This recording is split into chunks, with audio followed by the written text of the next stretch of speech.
Assalamualaikum warahmatullahi wabarakatuh. Bertemu lagi dengan saya Ayu Indah Lestari dengan NIM 2019 1050 1005. Di sini saya akan menjelaskan tentang georeferencing atau rektifikasi pada peta. Apa sih georeferencing itu? Georeferencing ialah proses pemberian sistem koordinat pada suatu objek gambar dengan cara menempatkan suatu titik kontrol terhadap suatu persimpangan antara garis lintang dan garis bujur pada gambar berupa objek, atau dengan cara menempatkan titik ikat pada lokasi yang sudah diketahui koordinatnya. Baik teman-teman, langsung saja kita masuk ke dalam praktek tutorial pada georeferencing atau rektifikasi peta. Yang pertama kita buka dulu ArcMap-nya, lalu pastikan teman-teman sudah mempunyai data file ataupun gambar yang akan dimasukkan ke dalam ArcMap. Kita pilih, kita drag atau kita seret ke ArcMap, lalu kita oke. Di sini saya menggunakan peta tata guna lahan Kecamatan Banyumani atau peta land use. Selanjutnya kita cari tools georeferencing dengan cara klik kanan, mana ini georeferencing, lalu kita auto adjust. Ini sebenarnya ada auto adjustnya itu terchecklist, tetapi kita harus unchecklist terlebih dahulu. Pastikan gambarnya berbentuk format JPG. Nah, sebelum memasuki topik utama, di sini terdapat UTM di atas dan di bawah. Yang dimaksud di sini ialah UTM angka berupa satuan unit meter. Apabila di sini angkanya itu berubah sedikit saja, maka meterannya juga akan berubah.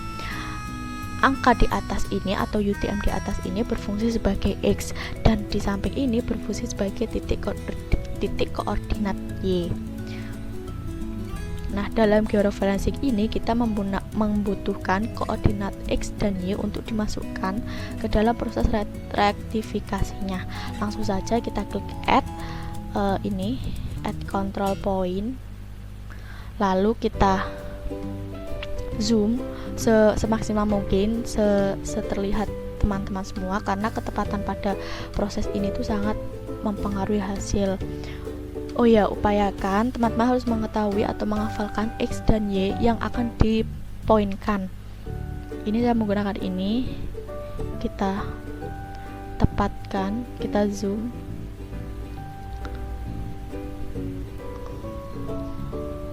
Kita klik ini, lalu klik kanan. Kita input X dan Y tadi. Kita masukkan angka X-nya, X yang di atas.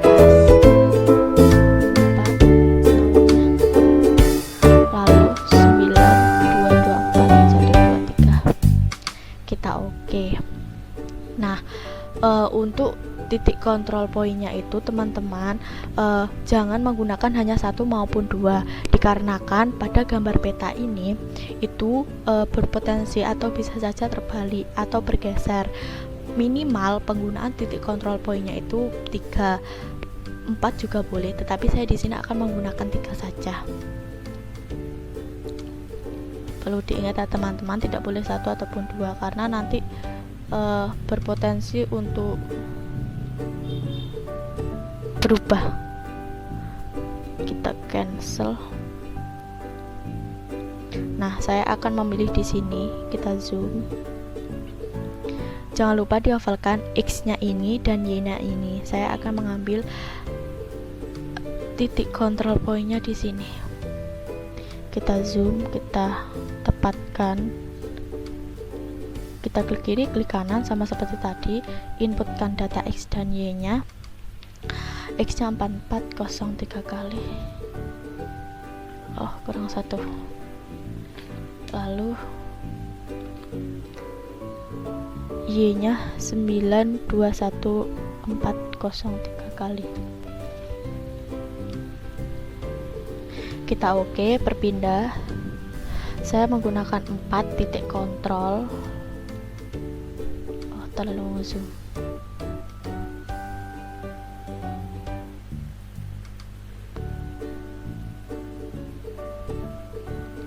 kita zoom to layer, hilang, kita zoom lagi. Saya menggunakan titik kontrol di sini, kita zoom. Jangan lupa dihafalkan untuk X dan Y atau titik koordinat X dan Y dimanapun, di sini ataupun di bawah itu berbeda-beda, jadi harus sesuai untuk memasukkan input atau menginput X dan Y. Sama, kita zoom, kita tepatkan, kita klik kanan, input X dan Y nya 426 tuh 23, Y nya 9224 tuh 23.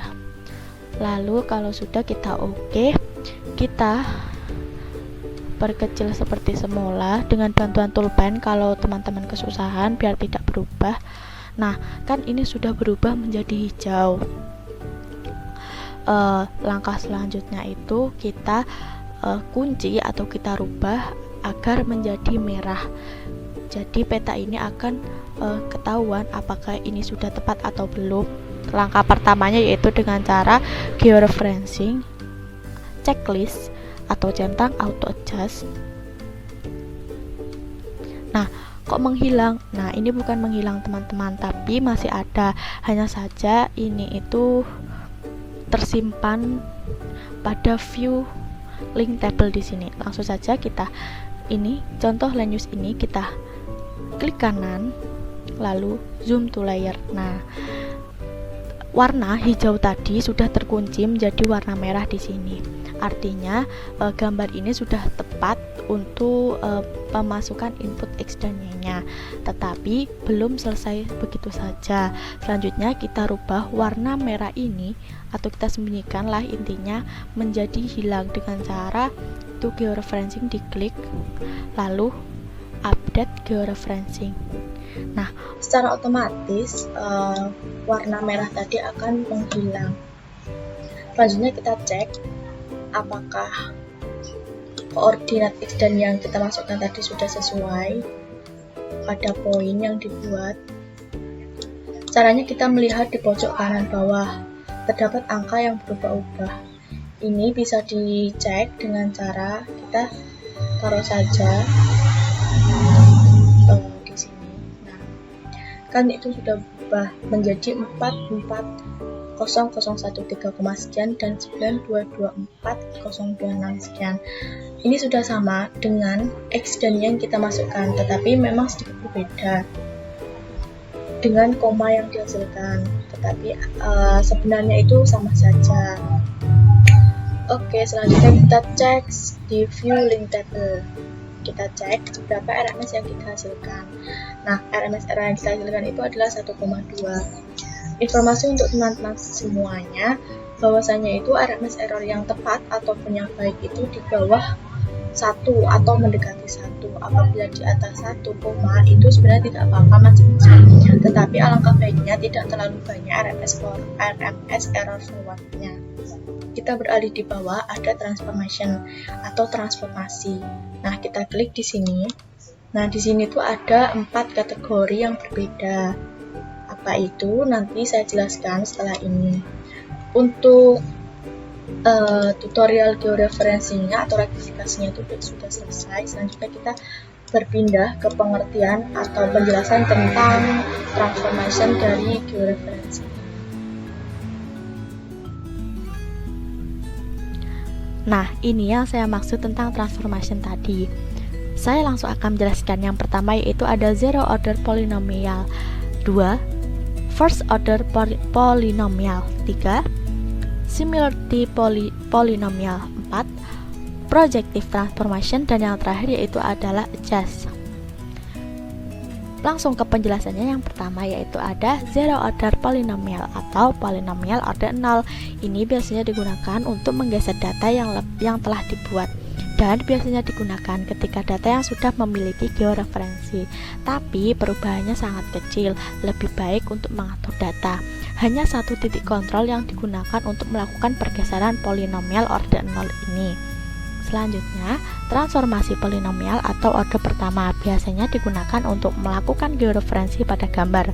Nah, gunanya transformasi orde pertama atau affine untuk menggeser dan memutar set data raster. Ini biasanya menghasilkan garis lurus pada dataset raster yang dipetakan sebagai garis lurus dalam dataset raster yang melengkung.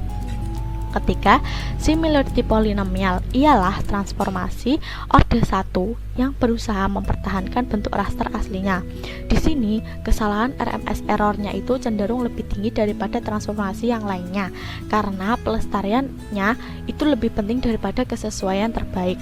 Kesamaannya yaitu tetap membutuhkan minimal 3 titik kontrol. Yang keempat, transformasi proyektif sangat berguna untuk citra miring, biasanya terpindai dan untuk berbentuk produk citra seperti Lancet dan digital global. Minimal 4 tahunan diperlukan untuk melakukan transformasi ini. Jika hanya 4 tautan yang digunakan, maka kesalahan RMS akan menjadi minim atau 0. Terakhir yaitu adalah adjust. Transformasi ini menyesuaikan optimalan pada LSF global dan akurasi lokal. Ini dibangun di atas algoritma yang digabungkan transformasi polinomial dan teknik interpolasi, jaringan tak beraturan triangulasi atau yang dimaksud dengan TIN. Nah, seperti itu informasi yang dapat saya berikan kepada teman-teman. Semoga bisa menjadi informasi yang bermanfaat dan dapat diambil hikmahnya. Sekian dari saya akhiri di sini. Wassalamualaikum warahmatullahi wabarakatuh.